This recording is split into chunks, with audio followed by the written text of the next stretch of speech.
Countdown for blastoff. X minus 5, 4, 3, 2, X minus 1. Fire!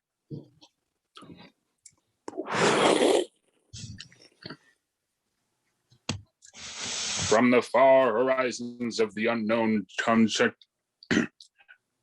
transcribed tales of new dimensions in time and space.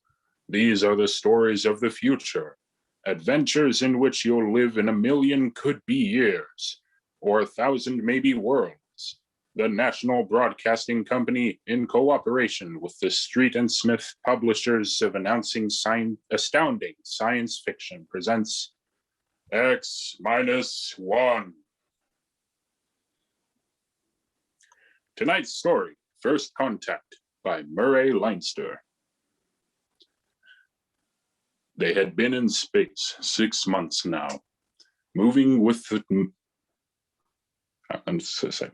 They had been in space 6 months now, moving with the incredibly faster than light speed of the overdrive. In 6 months, they had gone from Earth outward and outward to the crab-like nebula with twin stars, a routine flight of exploration and scientific research.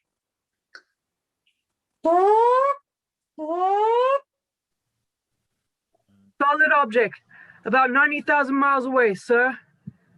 Okay, Dot. Exactly. Identify it. Small object, sir. Captain, I've never seen anything like this before. Whatever it is out there is coming towards us at an incredible speed and retreating to zero just as rapidly. What's the mass of the object, Dot? Well, it varies with distance from us, sir. Step up the scanners.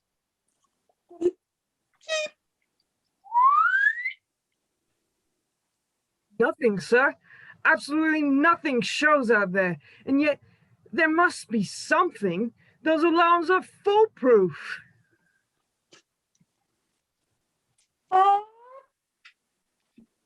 Action stations. Man all weapons. Condition of extreme alert in all departments immediately. Captain, what is it?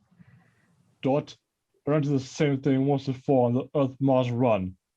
We were being located by another ship. The locator beam was the same frequency as ours. Every time it hit, it registered as something solid and monstrous. Captain, we're the only ship in 18 light years around. How? I didn't say there was another Earth ship out there, Dot. Another race? That's right. There's a spaceship out there, all right, but it's not manned by human beings. It had been contemplated and speculated upon. Mathematically, it was almost a certainty that such a race existed. But in 18,000 Earth years, no human spaceship ever encountered them. Now the situation was precipitated, and somewhere outside the Earth's vessel, there was an alien race. Of what shape? Of what quality? Of what psychology? Moving, sir. Heading right for us. At that speed, we'll be in touch in 10 minutes. Heading right for us, huh? So what we do if a strange ship appeared in our hunting grounds? Friendly? Well, maybe. We'll try to contact them. We have to do that. But friendly? Thank the Lord for the blasters. They may not be hostile, sir. Well, they may be. That's what I'm paid for. Put on this job for.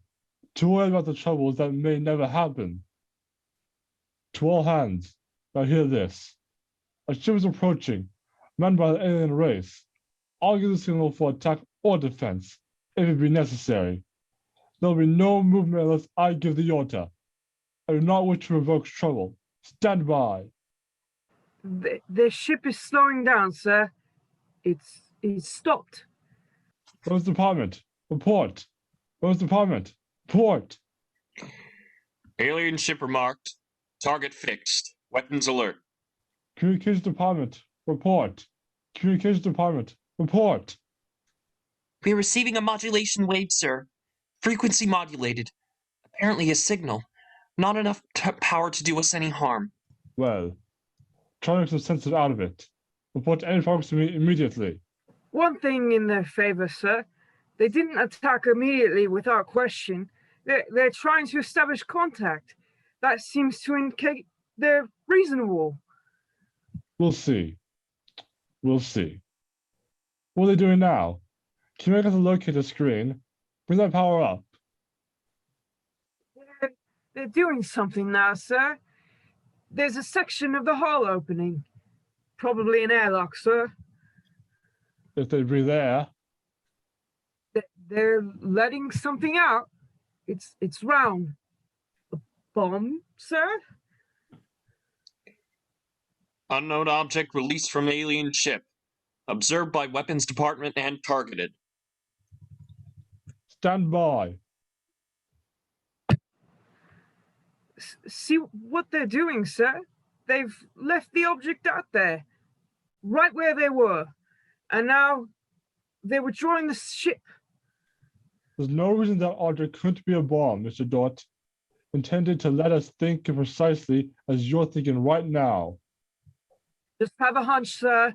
I think they're friendly. I think whatever it is out there is a means of communication. You're probably right, but I won't gamble the ship on a probability.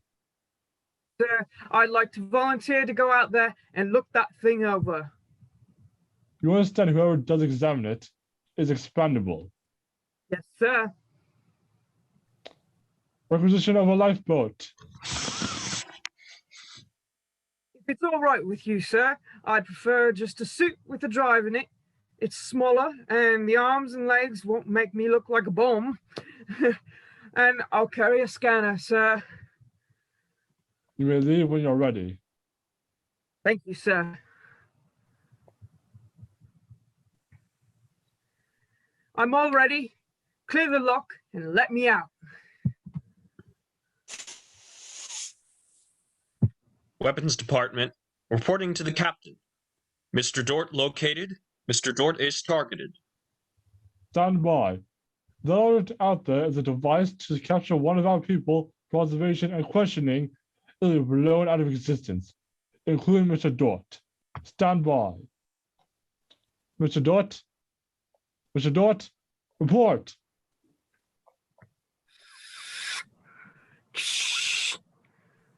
Object, as you can see on the scanner, sir, is covered with many small horns, like detonating horns of the obsolete mines formerly used in naval warfare. Is that the purpose? Do you assume, Mr. Dort? I'm going to find out, sir. I'm going to grab one. Mr. Dort? I'm here, sir. I don't think this is a mine. Circle it so we can see it completely through your scanner. Deadlock, sir. Nothing to report that the scanner hasn't shown you. Oh, wait a minute, sir. A section of the outer hull seems to be opening. Do you see it? Very good. Dort, hold that. I'm sure it's a communications device, sir. Looks like it. Fix the scanner still focus on that communications device. Return to the ship. Communications department. Communications department. Progress report, please. We've established communications, sir. Is there a psychologist on the team down there with you? Yes, sir. Dr. Burns is working with us. Will both of you please report to the bridge at once? You look tired, Dot. We've established fairly satisfactory communications, sir. They seem to have highly developed thought patterns. We got a satisfactory translation from the machine on the 4th attempt. We could all say almost anything we want to say to each other now. Of course, how much of that they tell us is the truth, we have no way of knowing. Mr. Burns, you're a psychologist. What do you think? Well, I don't know, sir, but they seem to be completely direct. They haven't let slip one hint of intenseness that we know exists. They act as if we're setting up a means of communications for friendly conversation, but, well, there's an overtone that might be, considered. Yeah? Well, Mr. Burns, I have a decision to make. On the one hand, only contact with the friendly people of a vastly different culture could only be beneficial to us on Earth. On the other hand, if they're hostile, I ought to blast them out of existence without any other preliminaries. Oh, but sir, you can't. I'm not talking to you, Dot. It's not warranted yet, sir. Yes. Now hear this. All departments. Hear this. All departments. This ship is on extended alert. Provisions will be made so that the personnel can have maximum rest and nourishment. Communication continued by the means of artificial language set up arbitrarily between Earthmen and the aliens, decoded by the mechanical decoders. Dort disobeyed orders. He lived on the powerful stimulants so that he could stay with the communications machine, talking to the aliens.